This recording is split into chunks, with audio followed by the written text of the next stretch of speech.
Putin stunned as Ukrainian drone swarm cripples $500 million power hub before sunrise. Before dawn, Moscow's most critical power facility collapsed into darkness after a Ukrainian drone strike, engineered with long-range precision, atmospheric manipulation, and unjammable fiber optic control systems. What began as a single drone entering Russian airspace evolved into a 6-hour swarm operation that bypassed Pantsir missiles, evaded S-400 jamming, and ultimately shut down electricity for over 13 million people. This was not just retaliation, it was a calculated demonstration of Ukraine's deep strike capabilities and Russia's defensive blind spots.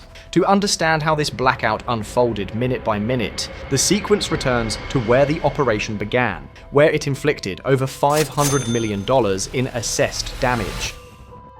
Today at 2 a.m. Moscow time, the sequence of events that would inflict more than $500 million in assessed Russian infrastructure losses began with a single Ukrainian drone entering Moscow's airspace and forcing a blackout across a region of more than 13 million people. The strike formed Ukraine's direct retaliation for an earlier Russian launch, one conducted only 90 minutes before, when a Mach 10 Kinsal missile, as claimed by Ukrainian officials, struck a children's hospital in Kyiv. The Russian leadership appeared to assume that international political discussions about a proposed peace framework would grant Moscow increased operational freedom. Instead, Ukraine responded with immediate precision, deploying a swarm of modified long-range UAVs engineered to penetrate Russia's most defended airspace. By 2:10 a.m., 12 long-range fixed-wing drones, reconfigured by engineers from Ukraine's 14th UAS Regiment, were already moving along a preset vector toward the Moscow region. Their structure had been altered well beyond factory standards. The original aluminum frame had been replaced with a carbon composite shell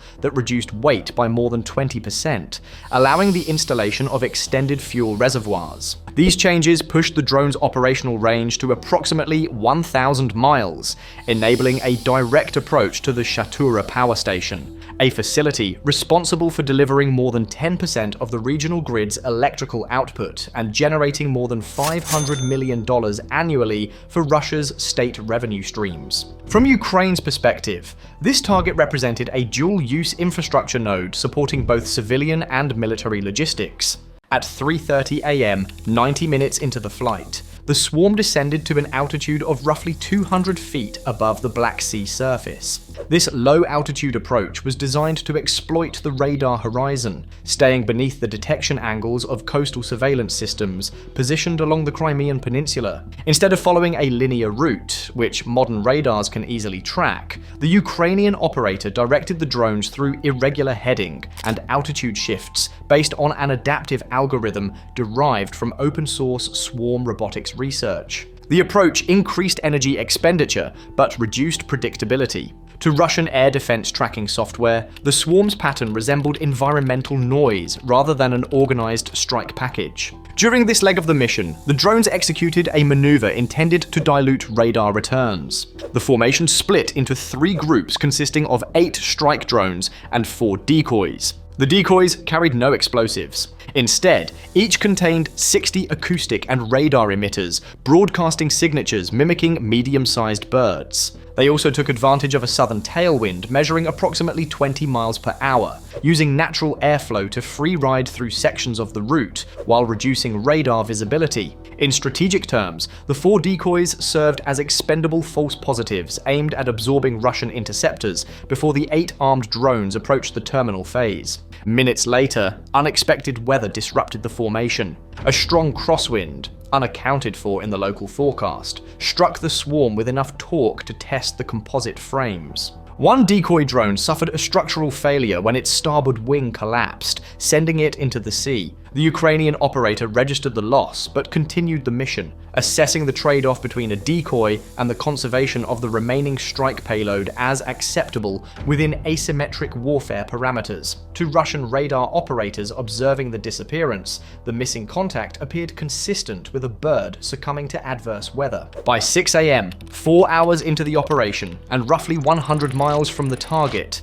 a Pantsir S-1 battery detected the swarm. Its UHF radar illuminated the area, immediately identifying multiple returns. The Russian operator initiated automatic engagement protocols. A 57E6 interceptor accelerated to approximately Mach 4 and struck one of the decoys, destroying it in a plume of debris. A second interceptor launched automatically before the first impact had fully dissipated, striking a real strike drone and triggering detonation of its 165 lb high explosive warhead mid-air. The detonation produced turbulence that briefly disrupted the drone cameras trailing behind. To the Russian crew, these two successful interceptions appeared to represent a terminated threat. The radar, however, continued to show signatures, many of them produced by the swarm's maneuvering pattern and the lingering atmospheric distortions above the nearby lakes. The remaining drones shifted into a defensive formation, implementing a swarm saturation protocol.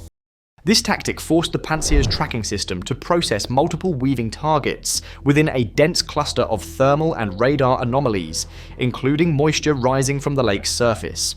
The system's optical instruments became partially degraded due to the humid microclimate, reducing its detection precision. In effect, the Russian short-range system eliminated 2 drones, but now faced signature clutter and tracking instability, while the surviving components of the swarm advanced farther into the contested airspace. At 6:15 a.m., approximately 50 miles from the target, meteorological factors began to influence the engagement dramatically. The lake beneath the flight path held a surface temperature near 50 degrees, while the air above the treetops approached freezing. This produced a temperature inversion, forming a refractive zone that distorted radar angles. The resulting radar refraction error exceeded 3 degrees, small in appearance, but significant in air defense calculations. Russian sensors positioned the drones at altitudes around 2,000 feet, when they were in fact moving at 200.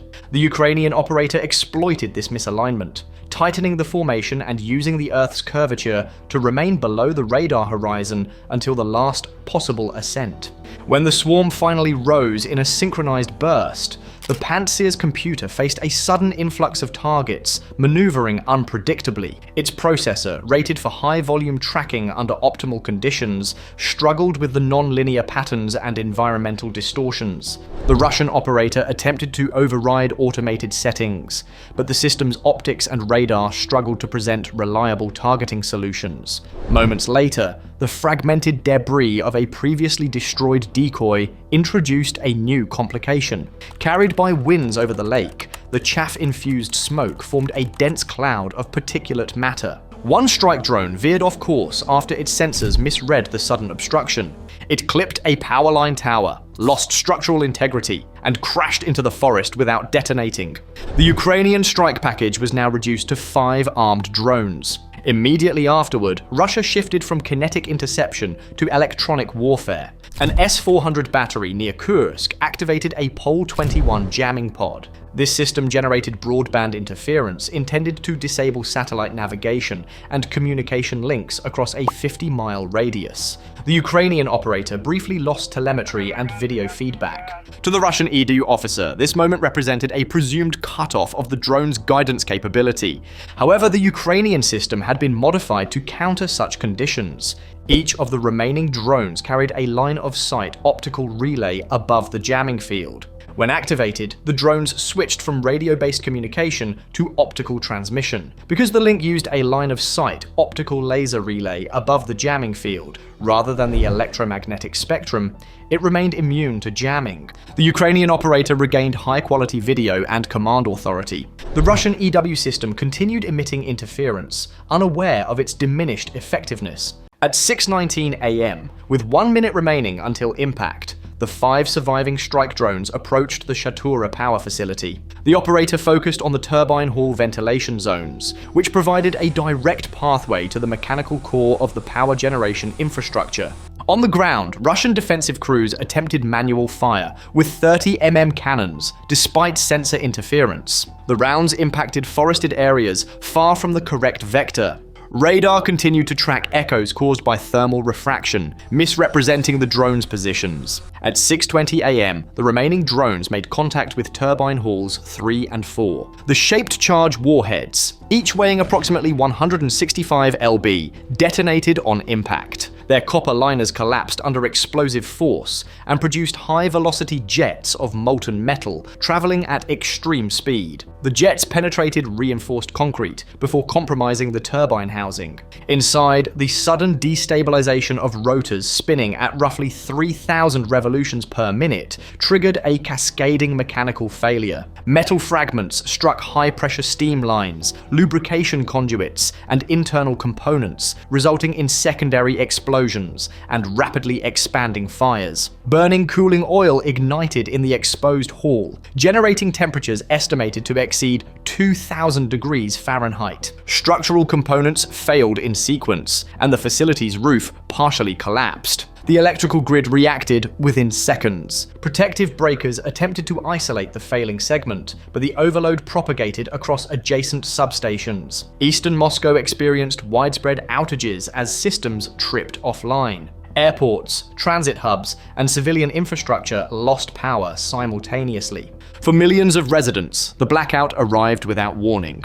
In economic terms, Ukraine's investment in the drones, estimated at $240,000, contrasted sharply with the destruction of a power plant valued at more than $500 million, along with daily revenue losses surpassing $50 million from interrupted electrical output. In strategic terms, the operation demonstrated Ukraine's ongoing ability to conduct precision strikes deep into Russian territory, despite heavy air defense layering, advanced jamming, and complex atmospheric conditions. The destruction of the Shatura station represented both a material and symbolic setback to Moscow, showing the vulnerability of key infrastructure nodes. As dawn rose over an unpowered Moscow skyline, the implications were clear. The engagement revealed how Ukraine's emphasis on adaptation through modified airframes, dynamic flight algorithms, deceptive signatures, atmospheric exploitation, and hybrid communication links enabled a small number of expendable drones to impose high costs on a larger and technologically sophisticated opponent. With 5 drones still held in reserve by Ukrainian planners, the broader question remained: what critical node might become the next target if Russia continues its current operational approach? Share your thoughts below.